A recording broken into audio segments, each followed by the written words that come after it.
Hey landlord, my name is Eric Worrell and I work for a tenant screening company called RentPrep, and today we are talking about tenant screening in the state of Pennsylvania. All right, in this video, I just want to cover some quick facts and also some helpful advice to help you find the best possible tenant for your rental property. One of the first things I want to discuss with you is your pre-screening process. So before you get to the point of screening tenants, one of the best things that you can do to save yourself a lot of aggravation and also a lot of time is to have some sort of process in place for pre-screening tenants. What I mean by this is, let's say you put an ad out on Zillow, Craigslist, and all the places online and maybe locally in your neighborhoods, and you start getting phone calls for people inquiring about the property.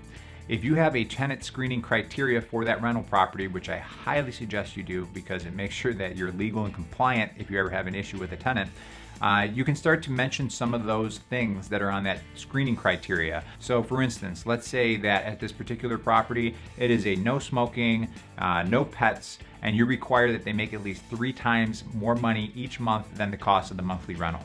These are all things that you can bring up on that initial phone call. So you say, hey, just so you know, are you aware that there's a no pet policy and that there's no smoking at this property? And I also do require that you make at least 3 times as much money each month as the cost of the rental property each month. And those 3 questions right there may just eliminate a lot of the need for you to come out and show a rental property to somebody because they weren't aware of all the details that you probably put in your listing because they just skipped over them and just said, oh, I like how that looks.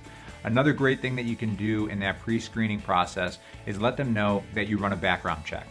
So maybe you've never run a background check before, but what this does is if you tell your tenant applicant, I run a background check just so you know, and the cost of an application for this rental property is $30 and that covers the background check. This tells that tenant applicant that you're serious about running a background check, and this is one of the most cost-saving things that you can do for your business as a landlord, because it's going to tell that tenant applicant, all right, this guy or this gal is serious about running a background check, and you know what, I got some stuff on there from a couple years ago that's probably going to mean I'm not going to get this rental property. So it's a great way to, if you let people know about it up front in advance, to just screen out a lot of tenant applicants that are going to be a bad fit for your rental property.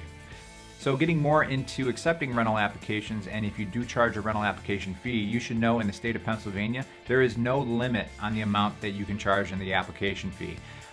But what I suggest is staying within the range of what a tenant screening costs. They're typically 20 to 35 bucks, and just, you don't want to go crazy with that application fee because you don't want to, persuade too many people not to apply at your rental. And also worth noting that in the state of Pennsylvania, if a person is not accepted, but they did get charged a rental application fee, you are not liable to give them a return on that application fee. That is yours to keep for running the background check.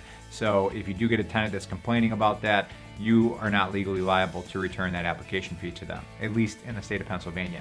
So let's say that you have a tenant in mind, they look great on paper, you've run a background check, they got a clean history, and you're gonna offer them the rental property. As far as a security deposit, you should know in the state of Pennsylvania that you can only charge up to 2 months rent for a first year lease on a security deposit. So if your rent is $1,000, you cannot charge anything more than $2,000 for that security deposit.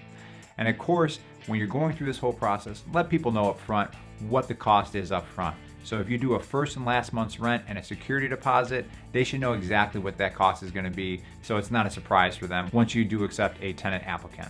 What you're seeing right now on the screen is a screenshot of a blog post we have written specific to tenant screening in the state of Pennsylvania. So if you need a rental application or a new lease or any of the forms mentioned in this blog post, they're all free to you. And if you click the orange button in the lower right, that'll take you to the blog post, and it's got a ton of free resources and forms for you that you can get. No opt-in required. So if you need a rental application, you need a new lease or any of those forms, hopefully you've learned something in this video, and hopefully we will also see you on that blog post so you can take advantage of those free resources. All right, take care.